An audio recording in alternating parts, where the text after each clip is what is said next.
Oh,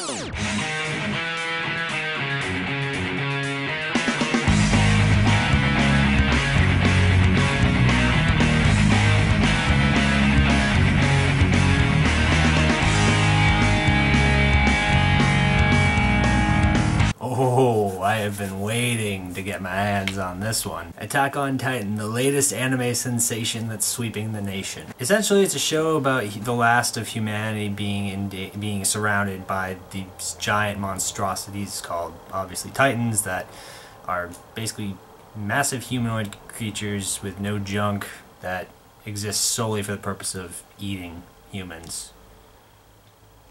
That's all they do, really. Eat. And then they vomit it all back up afterwards, which is kind of nasty. Again, I should state that I'm not an anime expert, and I'm not going to judge this show as an anime, but just as a regular production piece, because I'm not going to see how it abides by anime rules or anything like that.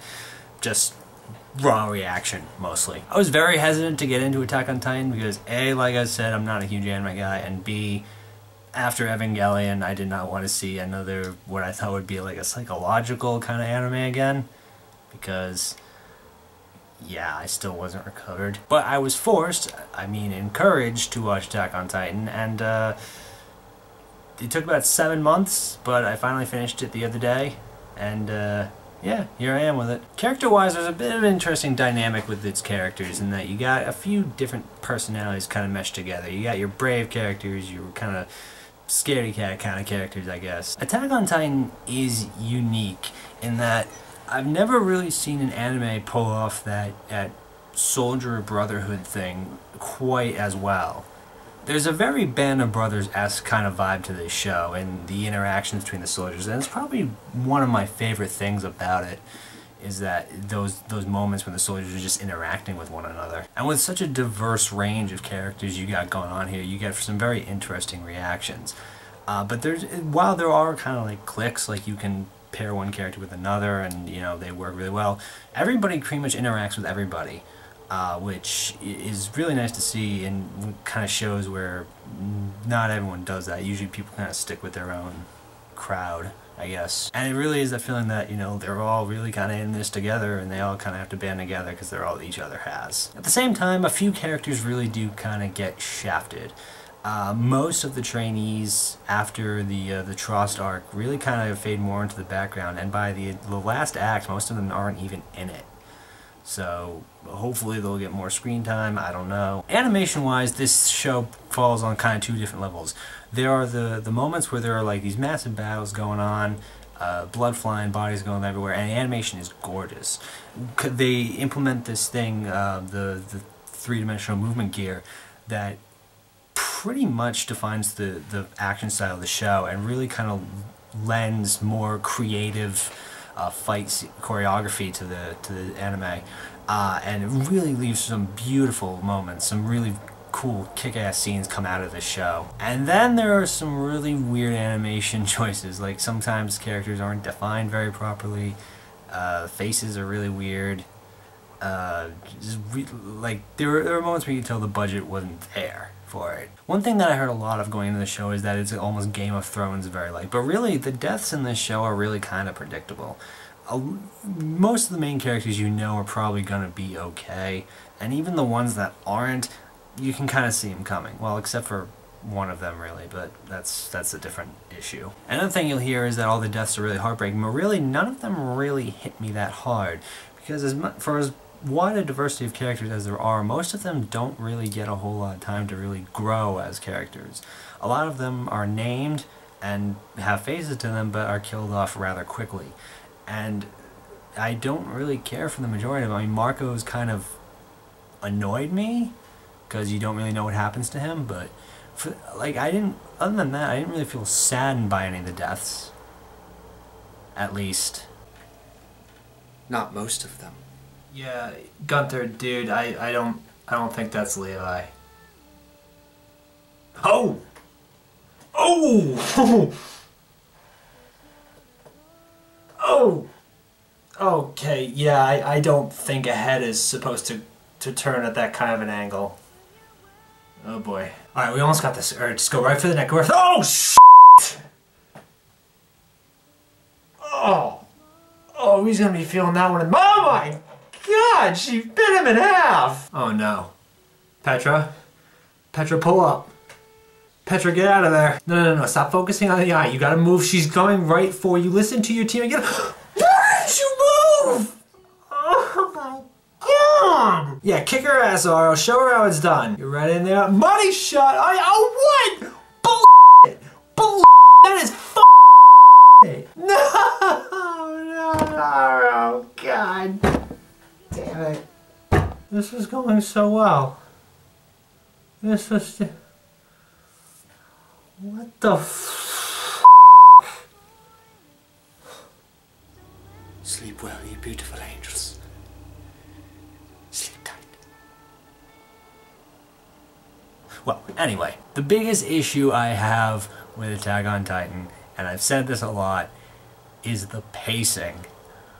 Oh dear God in heaven, the pacing. This is one of the worst show pacings I think I've ever seen, and considering Dragon Ball Z exists, that is saying something significant. I will not for the life of me ever understand why Trost had to be 9 episodes long, especially when the latter half of it, really not much is happening aside from a lot of monologues. This show is very monologue heavy, by the way.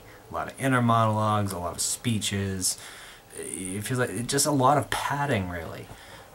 Unnecessary padding. For the most part. At least I find it very unnecessary. Not only that, but the show's structure is all over the place, mostly with its flashbacks. The episode where we learn about Mikasa's past, how she met Eren, how they came to be a family, that was something that needed an episode focused on. That was okay for a flashback. Of course, it probably would have been best to mention that these kids were already cold-blooded killers before we met them, but regardless, it was worth an episode dedicated to flashback for. The episode where the special ops guys all bite their hands in unison to show, you know, that they trust Eren, they want him to trust them, that was something that did not need to be a flashback.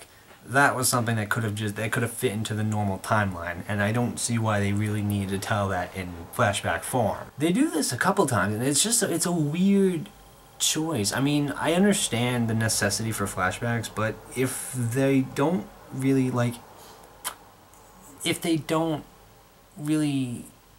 I guess, show anything significant, like if it's something you can naturally fit into the timeline, then there's no point, really. There's no point to have it there. You could easily have just fit episode, I think it was 19?